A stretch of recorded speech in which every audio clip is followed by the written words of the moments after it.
hello friends मैं आज कलरा गोटा भाजी देखो गोटा धोई देछि तापर एमती मझिरु चिरी देछि आ ये सब कलरा कषी अछि एठे लंका रसुण जीरा पकई भल भाबे को छेची देछि या धीरे आमे लूण हळदी गुंड पके दबा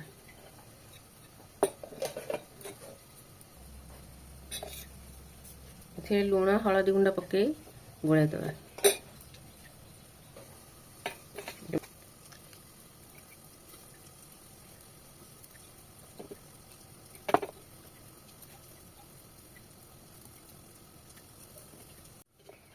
देखो सब कलरा मझे मसला दे देछि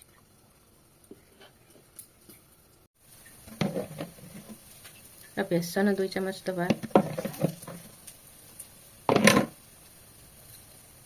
टिके हळदी लूण टिके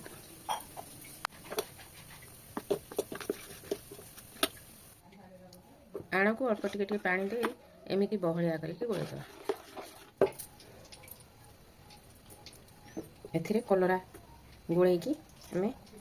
छाणी दबे ना घोड़े या धीरे धीरे आंचरे भाजी देवे ये कम आंचरे पूरा करिए कहीं मुझे कंचा कर तो ना सीझबनी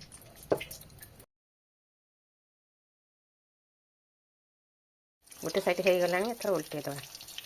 आपण मैंने एमती भाजी खाइए बहुत बढ़िया टेस्ट लगे कलरा चिप्स भी अधिक सुंदर लगे कहीं भितर रसुण दिखाई